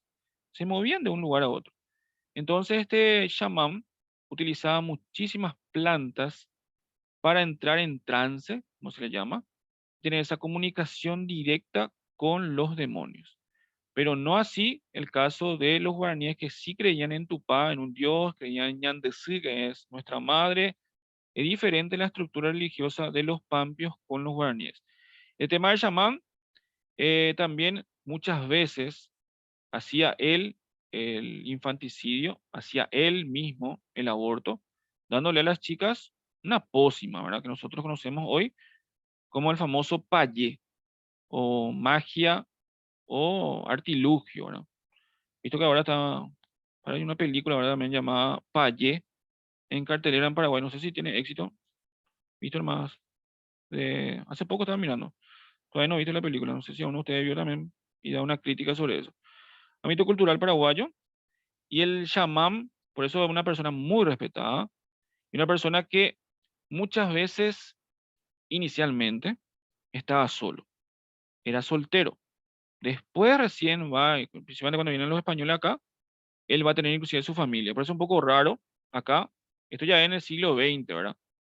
Vamos al siglo XX, mediados del siglo XX, porque el chamán en sí, una persona solitaria, una persona que estaba al costado de la etnia, nadie vivía prácticamente con él no tenía contacto con nadie porque era muy respetado en la sociedad.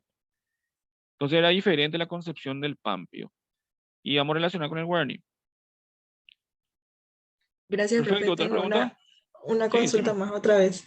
Sí, decime. Para eso En estamos. este caso, entonces, ¿cómo era la preparación de ellos? No sé si se sabe, si es que tenían era un grupo seleccionado que se elegía quiénes iban a ser los chamanes, o era como por herencia o de alguna otra forma. Sí, excelente. El Pampio en sí va a relacionar mucho con el conocimiento que tenían a nivel de la naturaleza en sí. Como inicialmente era soltero, era una persona que no va a poder heredar sus conocimientos a otra. Entonces él mismo adquiría sus conocimientos y él tenía ese contacto directo con el más allá. Inicialmente era esa persona que, como dijimos, hacía abortos, infanticidios y después, como él hacía esos procedimientos, él va a asumir el cargo de chamán. Inicialmente dijimos soltero. Entonces otra persona se va a adquirir a él, va a ser su pupilo, por así llamarlo, y él va a tener el cargo posteriormente.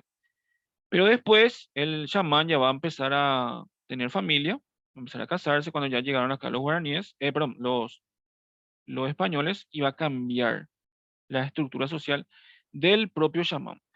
Sin embargo, en los guaraníes va a ser diferente. Los guaraníes por sí siempre, el chamán va a tener familia. Eso para mí es una diferencia, y por eso yo quiero que ustedes diferencien bien los pampios de los guaraníes. Como dijimos entonces, era un médico.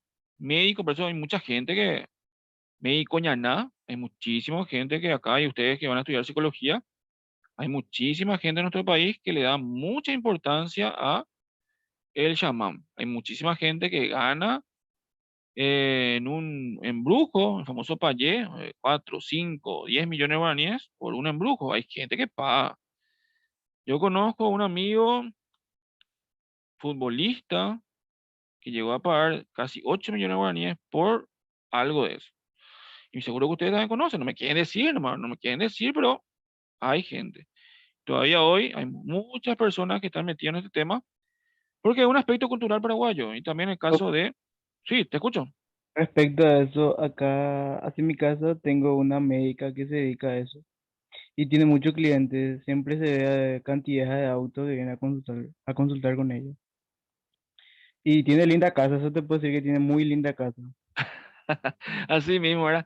Después un ejemplo, y no quiero que tomen la mano, ¿verdad? Son lo que significa el cambiruyere, ubican, Sí, profe. perfecto. Famoso así con los bebés. Sí, ocurre muchísimo con los hijos, ¿verdad? Que no se Sí. cura, de constante vómito, diarrea. ¿Por qué? Porque tiene un problema en el estómago. Y muchas veces ese famoso cólico que hoy le llaman los médicos, ¿verdad? No es tal cual. La gente continuamente vomita y tiene diarrea, inclusive le puede llevar a la muerte rápidamente a los bebés. Y mucha gente, también acá, yo vivo en San Lorenzo, ¿verdad?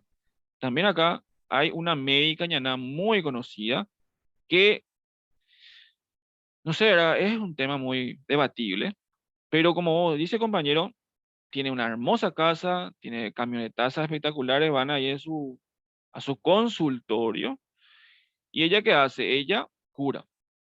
En 2 sesiones, ella te cura el Cambiruyeré que una persona, y conozco casos, le dio los medicamentos habido y por haber, se fue a uno de los mejores pediatras a nivel de Asunción y no pudo. O sea, no le pudo, sin embargo, la médica en 2 sesiones le curó. Un ejemplo que ponemos. Yo le dejo el debate a ustedes, ¿verdad? Que ustedes pueden debatir ahí sobre la concepción que estamos viendo, pero a nivel cultural existe todavía hoy personas que se dedican a esta parte del Pujañaná, de la médica ñaná. Hay personas que, médico naturalista, que todavía se dedican a eso. Hay personas que hoy prefieren la parte natural que la parte de la medicina convencional. Hay muchísima gente que hoy todavía hace ese aspecto. Y si ponemos a consideración los medicamentos en su posología, ¿qué tienen? El CDB, por ejemplo, y bueno, aquí nomás me voy a centrar en esto, que el aceite del cáñamo, del cannabis, hoy se está utilizando muchísimo. Hoy ese producto está siendo elaborado por el laboratorio Lasca, sale 250.000, 300.000 guaraníes, una pequeña botellita, no sé cuál sería la palabra, ¿no? Pequeño dosificador de ese aceite de cannabis que hoy se utiliza para anestésico, para el dolor. Principalmente para aquellas personas que tienen cáncer, aquellas personas que tienen dolor crónico, les tranquiliza, le palia por lo menos el dolor, no le va a curar la enfermedad, pero le palia el dolor, para que esa persona, por ejemplo, no se vuelva adicta a la morfina. Muchísima gente cuando tiene dolor crónico es adicta, después se vuelve adicta a la morfina, porque por la morfina necesita primero 10 cc, 20 cc, 100, 200, después más te va. Se cree, y hay muchas investigaciones científicas, que mucha gente, después de la Primera y Segunda Guerra Mundial, se volvieron adictos a las drogas, principalmente a la morfina.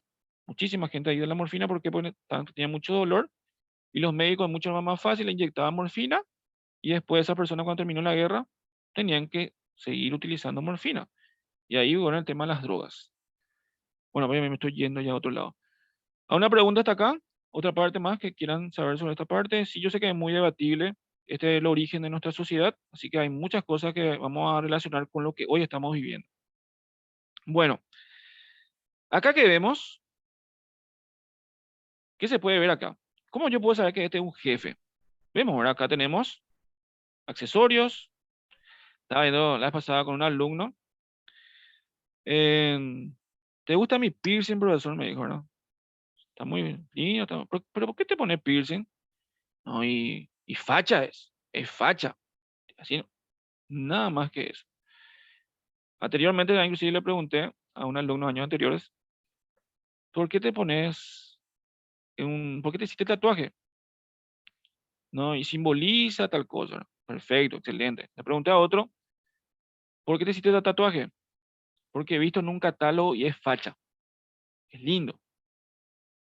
En este caso, estas personas que estamos hablando originalmente, ¿por qué tenían accesorios, piercing, tatuaje?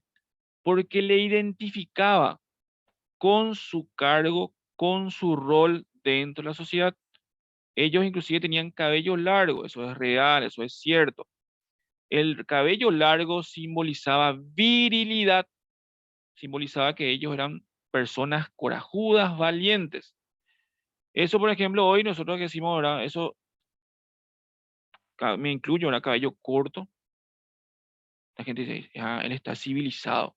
Totalmente discriminativo, ¿verdad? Discriminatorio. Eso viene de los romanos. Ustedes saben eso, ¿verdad? El tema del cabello largo. Los bárbaros, los pueblos que estaban alrededor del Imperio Romano, ellos no hablaban latín, por eso son considerados bárbaros. ¿Y cómo eran? Gigantes, ¿verdad? Cabello largo, barba larga. ¿Y los romanos cómo eran? Cabello cortito, totalmente sin barba, porque ellos querían demostrar una civilización diferente a los pueblos bárbaros. Entonces acá era un ejemplo que les pongo nomás para que ustedes relacionen los ámbitos como ellos estaban en esa época.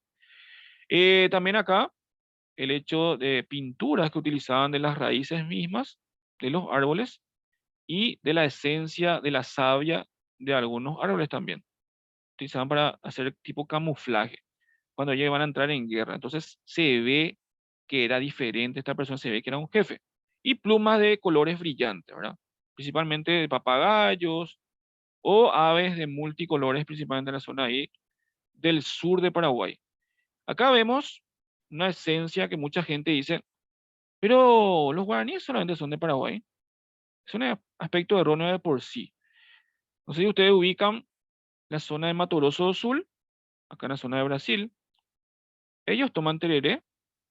No, pero ellos toman cimarrão. El cimarrão es una bebida con el cuerno de la vaca muy parecida a nuestro tereré que nosotros le bajamos, ¿no? Vamos aquí. Zona del Río de la Plata. ¿La gente toma tereré? No, toma mate. Pero hay diferencia entre el mate argentino y el mate uruguayo. Estos tres que acabo de nombrar, conjuntamente con nuestro país, consumen la yerba mate. Hay mucho debate sobre de dónde es originaria la yerba mate. Pero nosotros le vemos a un sabio suizo llamado Moisés Bertoni, que vino aquí a nuestro país, hizo muchísimos aspectos científicos de la botánica, principalmente también la meteorología y la climatología estudió él. Él tenía su casa en la zona del Alto Paraná. Le vemos a él la nomenclatura científica, gracias a él, a nivel de Paraguay. El brasilero, el uruguayo, el argentino, el boliviano puede consumir la yerba mate, pero la yerba mate es paraguaya, porque es Ilex paraguayensis, que es su nombre científico. O sea, el debate puede debatir ahí, ¿verdad? Pero el que incluyó a nivel del catálogo científico es el sabio Moisés Bertoni. Está el latín, está el inglés y después está el guaraní por la cantidad de plantas que están catalogadas con nombre científico. Imagínense usted, Ilex a nivel de latín, paraguayensis, o sea, el guaraní. Yo se lo pongo como un ejemplo, Paraguay es el único país y en una única parte del mundo donde se une en dos idiomas, el guaraní y el inglés para formar una ciudad, por ejemplo. Entonces, ¿saben cuál es la única ciudad en Paraguay que está en inglés y en guaraní al mismo tiempo? Una ciudad muy conocida en la zona del famoso EPP, entre Concepción y San Pedro.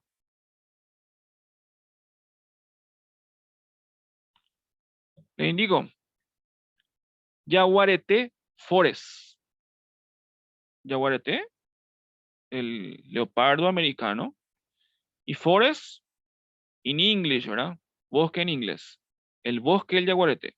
Imagínense, ese es un aspecto netamente paraguayo que mezclamos todos los idiomas, ¿verdad? Por eso ustedes cuando se van a la zona fronteriza, por ejemplo, espectacular es escucharle hablar guaraní a un colono brasilero, por ejemplo. O escucharle hablar guaraní a un colono alemán, por ejemplo. O sea, espectacular es la tonada y la forma en la cual ellos se desenvuelven. Entonces, es erróneo decir que el guaraní es netamente paraguayo o los guaraníes habitan netamente en Paraguay. Inclusive ellos activaban acá, miren, las estribaciones andinas de acá, cerquita ya de los Andes. Acá ya la zona argentina, acá la zona de Brasil y acá, inclusive, una partecita, van a estar acá los chandules que van a estar cerca del río Uruguay. O sea, todo ese complejo es. ¿Por qué? Porque inicialmente era Tupí, toda esta zona, y acá estaban los guaraníes. O sea, dos familias lingüísticas hay, Tupí, Guaraní. Por eso hace poco se hizo un congreso de la lengua guaraní, donde estaban justamente también aspectos de Brasil, de Bolivia y de Argentina. Ellos hablan guaraní, por ejemplo, en el caso de los bolivianos. Pero algunas palabras ya tienen diferentes significados que nuestro guaraní, por ejemplo. ¿Por qué? Porque ellos heredaban mucho de los tupí. La misma cosa del Mato Grosso do Sul. Ellos hablan tupí y algunas palabras son similares al guaraní y otras no. Es por la esencia del lugar y el origen del lugar, donde aprendieron ellos. Este es un cuadro también que está en Marimonte. También está en portalguaraní.com.py. Ustedes pueden sacar también de ahí sin problema. Acá tenemos cuántas lenguas hay aquí. ¿Cuántas lenguas tenemos acá? 12.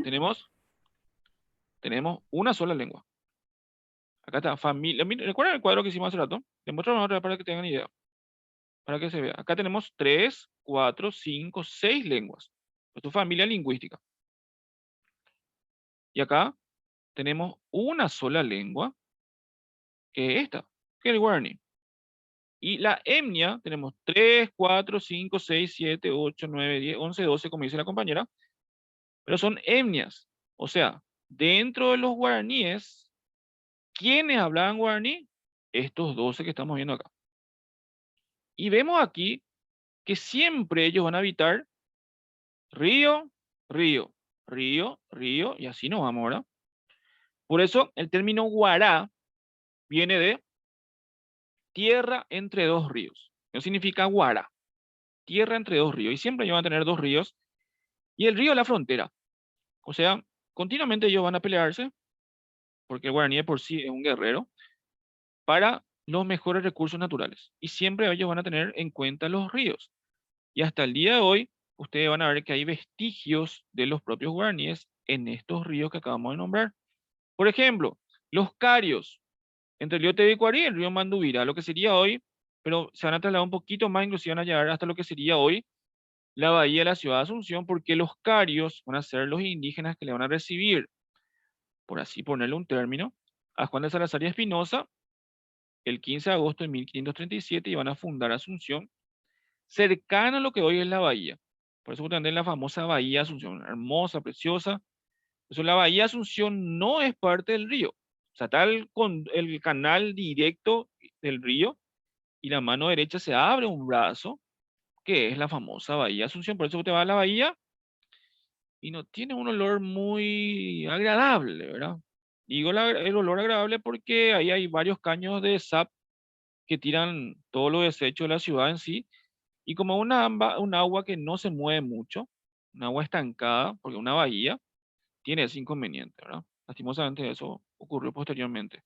Los tobatines, entre los ríos Tebicuarí y Mandubirá, vecinos los carios, y a ustedes les suena, ¿verdad? Tomatí, una de las ciudades que se van a fundar posteriormente. El origen de la ciudad van a ser los tobatines.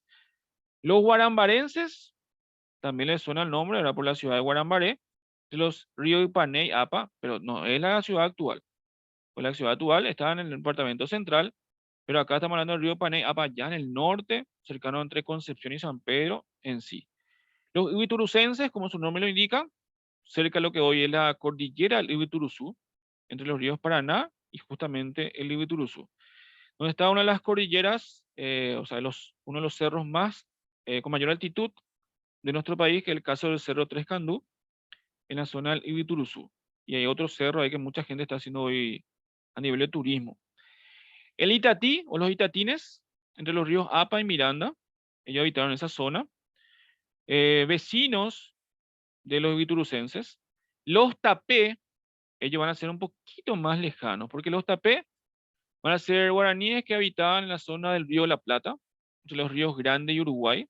Entonces, tenían ahí contacto con los charrúas, pues los charrúas, ustedes saben, se le dice a la selección uruguaya.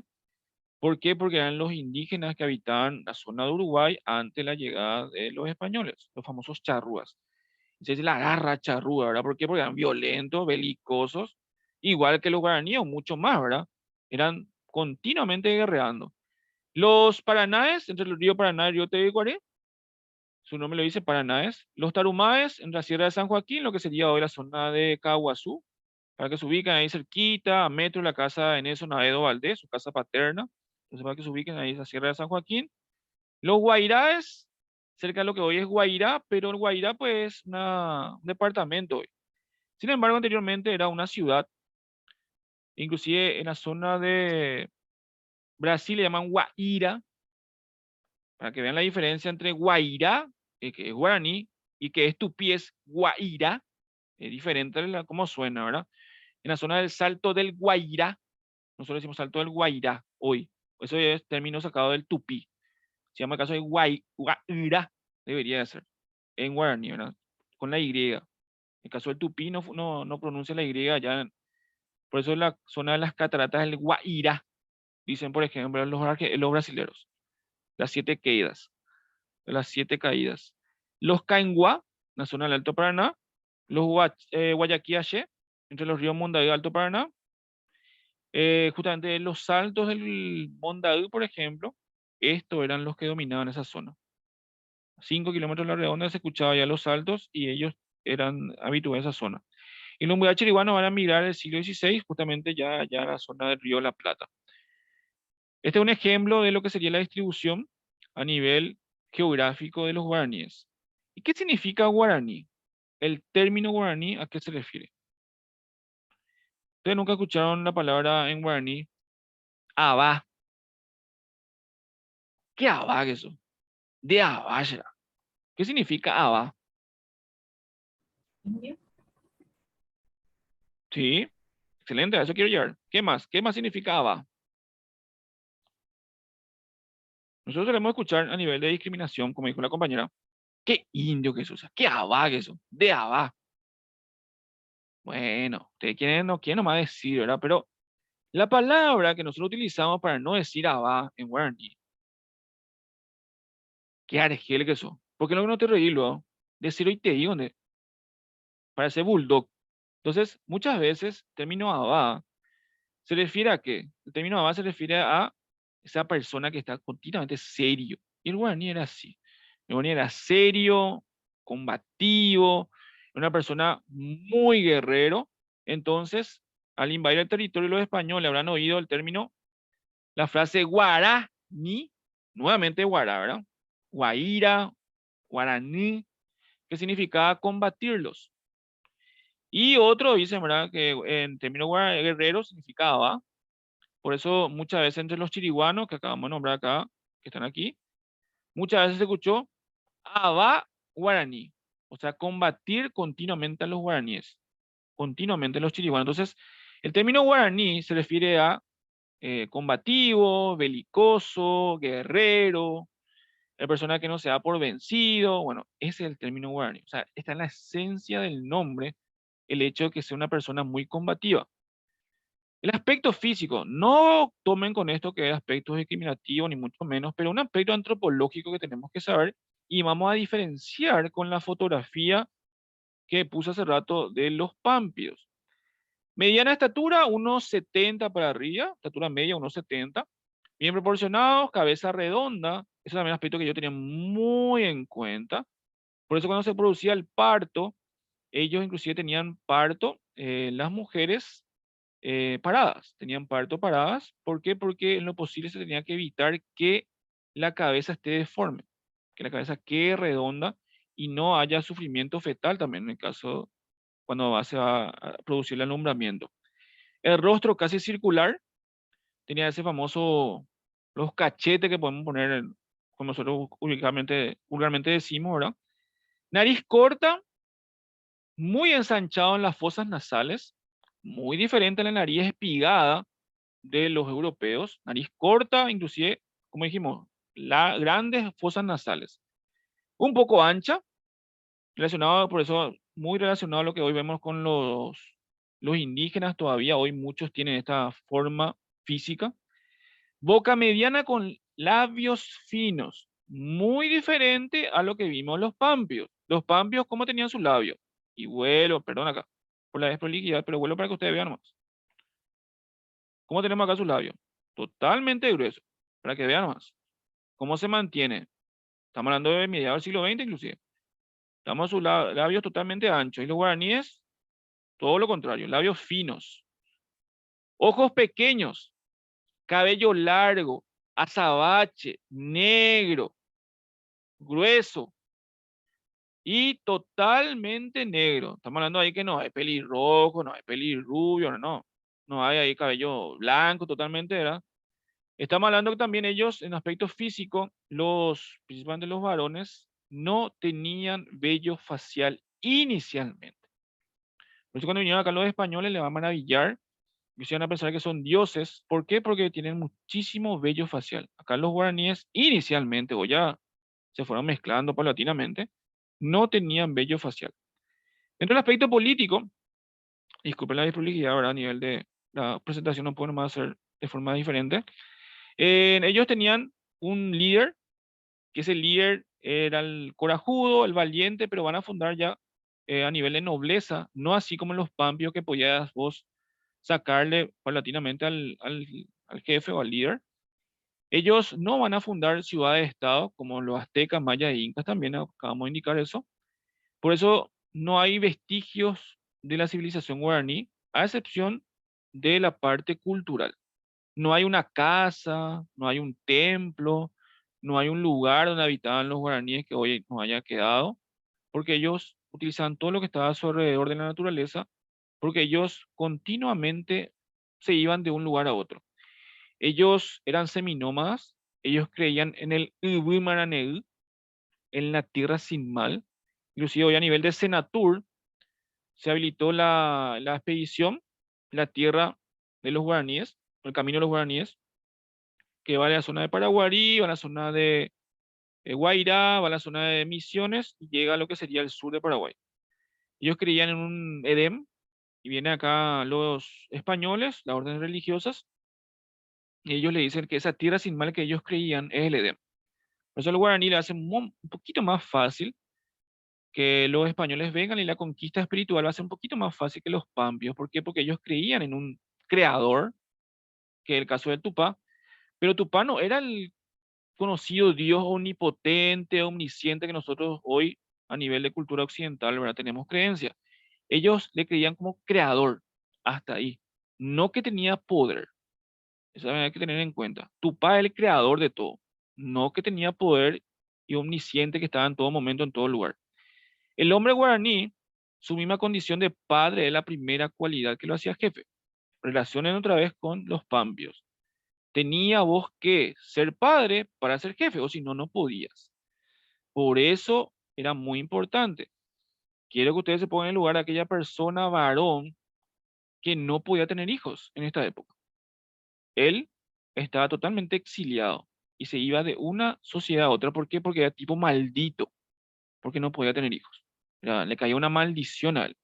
Por eso era muy importante para el varón el hecho de tener hijos. Inclusive se festejaba en toda la aldea cuando una mujer estaba embarazada.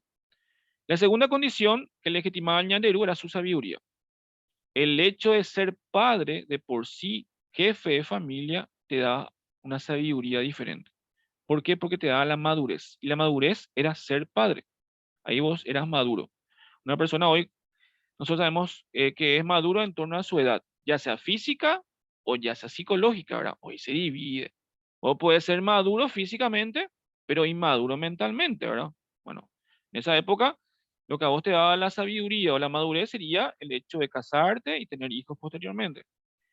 Y cuando se trataba de asuntos locales, como decir una partida de casa o sancionar el divorcio, el yanderú podía, por sí mismo, ¿verdad? O mismo tranquilamente podía hacer eso, el padre por sí lo podía hacer. Acá hay un varón, parece, en la reunión hoy, ¿verdad? No sé si hay dos o me dicen más si hay más. Entonces le pregunto a las chicas, chicas, ¿los varones somos chismosos? ¿Ustedes creen que nosotros somos chismosos? ¿El varón es chismoso? ¿Chismoso el varón o no? ¿Ustedes qué creen?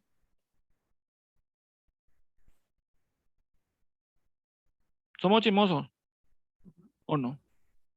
Creo que depende de la persona, pero Depende de la persona.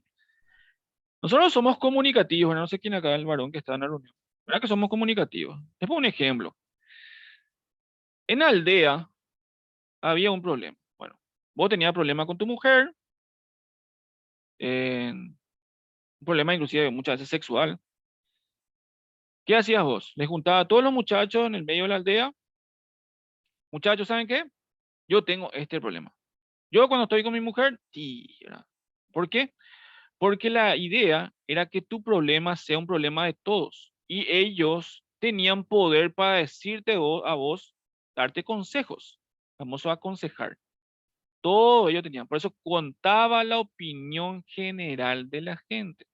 Ellos te podían, o sea, vos le contabas tu problema y ellos trataban lo posible de aconsejarte. Era algo común. ¿Por qué? Porque se vivía en comunidad. Ustedes habrán escuchado. Cuando se vive en comunidad, todos los problemas se saben. Bueno, este es un ejemplo que estamos poniendo acá. En los asuntos importantes, como decir una migración o en busca o expedición a una guerra, ahí, ¿quién hacía? La decisión a tomar el Consejo de Ancianos. El Consejo de Ancianos. Los guaraníes no constituían una nación-estado, por lo tanto no contaban con ejércitos organizados, eso acabamos ya de indicar. Ellos defendían su tierra, y continuamente guerra con el vecino. Para que se entienda bien, le pongo el ejemplo. Y voy acá un ratito nuevamente. Están los carios. Los carios habitaban la zona de Asunción, para que ustedes ubiquen. En Asunción está Sajonia, que es un barrio, está Tacumbú, que es otro barrio. Dentro de Sajonia hay varias aldeas. Todas las aldeas de Sajonia son carios. Pero Sajonia se puede pelear con Tacumbú. ¿Por qué? Porque son vecinos. En Tacumbú también había varias aldeas y se peleaban ellos entre sí. ¿Por qué? Por el territorio que estaban teniendo en disputa. Un ejemplo que les pongo que entre los propios carios se podían pelear sin problema. Entre los propios tobatines y así sucesivamente. Por eso no tenía un sentido de pertenencia muy importante a la aldea. Entonces, estas aldeas se veían movidas permanentemente por las necesidades principalmente de recursos naturales. Otro factor de expansión era el demográfico. Cuanto más cantidad de personas haya, tenemos que expandir en la aldea. Entonces, por eso, el enfrentamiento entre los vecinos era periódico. Dijimos, el guaraní de por sí era guerrero, continuamente guerreaba. Entonces también tenía en cuenta la abundancia alimentaria y esa presión de la cantidad de gente. Entonces, este problema se veía porque cada aldea tenía 50, 60 familias, se llevaban en una casa. La famosa choza comunal. ¿Cómo se creaba esa choza? Troncos, ramas, techos de paja, con el nombre de oga o tapií en guaraní, y 3 o 4 tapií formaban una taba. O sea, el tapií es el caso de la casa, y la taba ya era el conjunto de casas. Entonces, para que ustedes diferencien. Oga o tapií, el caso de la casa, y 4 o 5 casas formaba lo que es una taba, una aldea. Bien la cantidad de personas que podían estar dentro de una sola casa. ¿Cómo se le llamaba al jefe? El jefe máximo era el famoso cacique, organización política, pero cuando había guerra, había un conflicto entre un lugar y otro, con otros vecinos, se podía elegir a un burubilla. El burubilla era tipo un general de ejército. Se le elegía a él para que comande a las fuerzas, en el caso de los guerreros.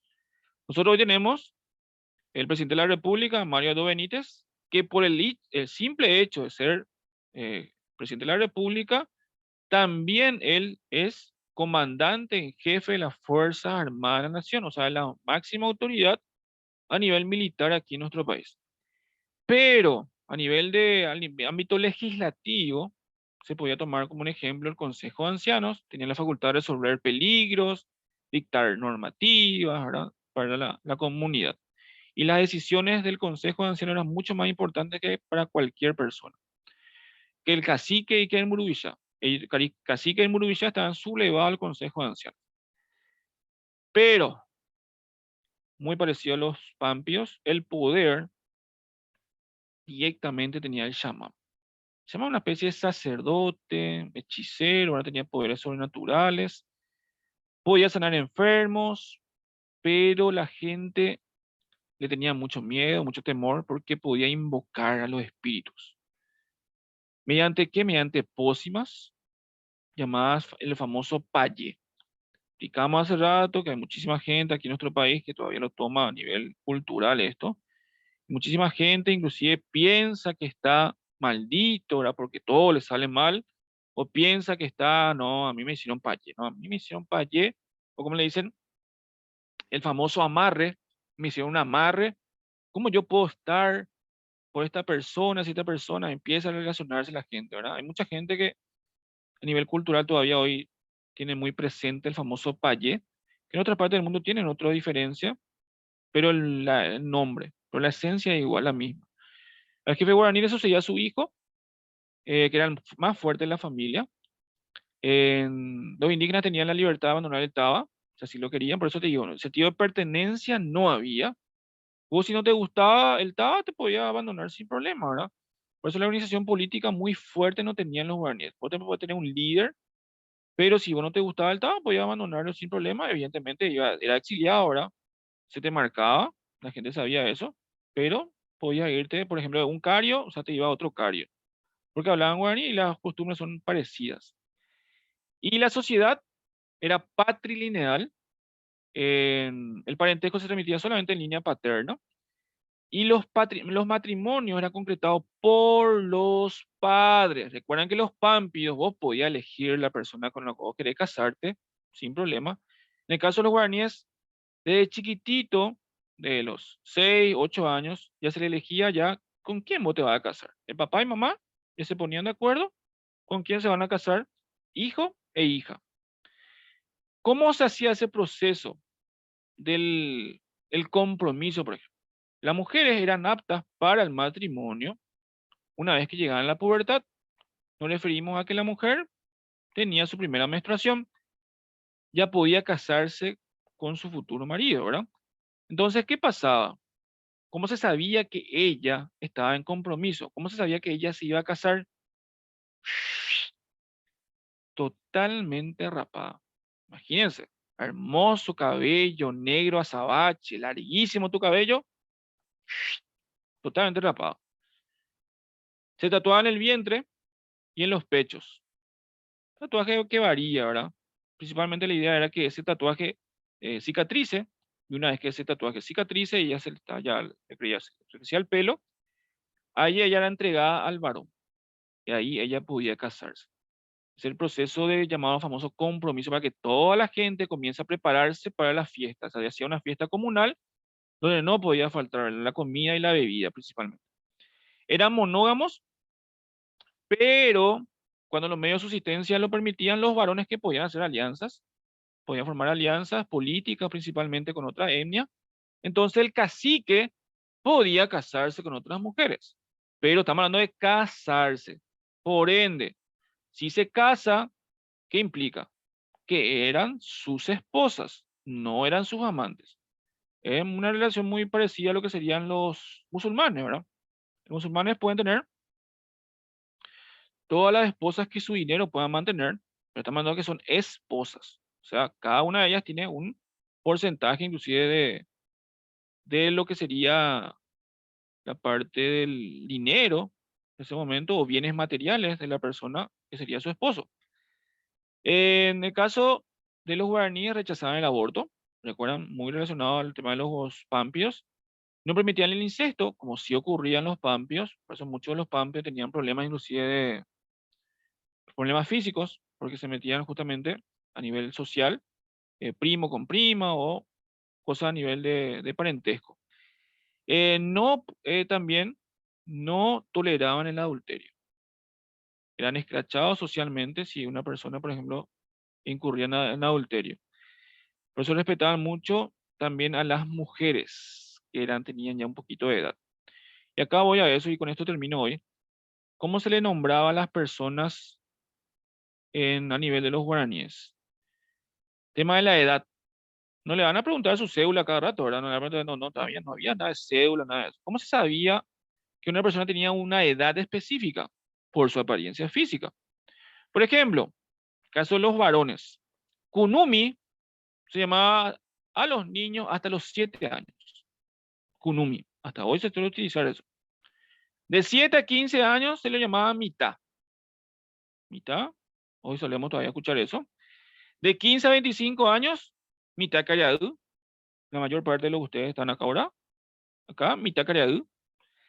Caraí se le llamaba a los hombres a partir de los 25 años.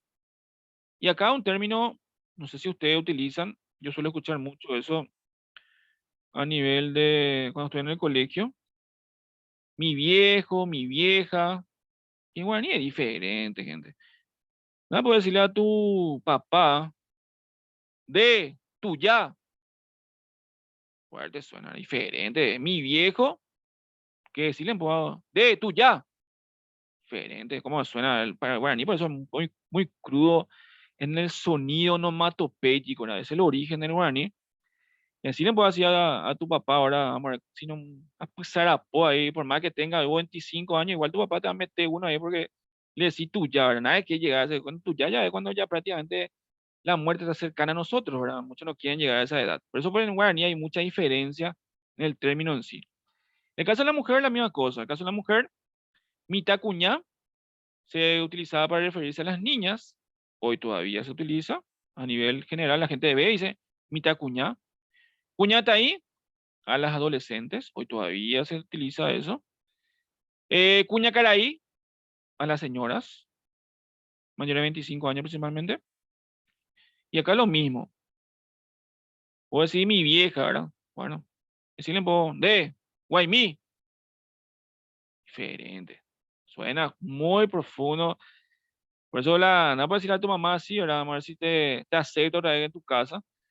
Bueno, un ejemplo que pongo a nivel de aspectos dentro de la cultura guaraní que muchas veces nosotros estamos estudiando, escuchamos, pero no queremos nombrar muchas veces, ¿verdad? La mujer tenía un aspecto muy importante dentro de la civilización guaraní, eso lo estudia inclusive Marimonte, en su libro, ella hizo varios estudios científicos sociales sobre el aporte de la mujer guaraní dentro de la historia del Paraguay, comenzando ya desde esta época hasta lo que sería incluso la historiografía en sí, ¿verdad? Muchas mujeres paraguayas que son olvidadas dentro de la historia, ella trató en lo posible de sacar o a sacar a relucir esos aspectos. Por ejemplo, era muy estimada la mujer por aspectos comerciales. Podía, por ejemplo, valer unas cuantas pieles, o la mujer constituía un aspecto porque bien económico, podía ser una transacción comercial, trabajar en el cocueo, la chacra, mientras el varón guerreaba, pescaba, cazaba, la mujer estaba con los hijos, criaba a los hijos, procreaba, era la encargada de la cestería y en algunos casos la mujer también era aguatera. ¿Por qué era aguatera? Porque se iba en el campo de batalla junto a los varones y le ofrecía agua. Y muchas de ellas inclusive también van a combatir posteriormente cuando ya había escasez de hombres. Bueno, hasta acá entonces hacemos la clase de hoy.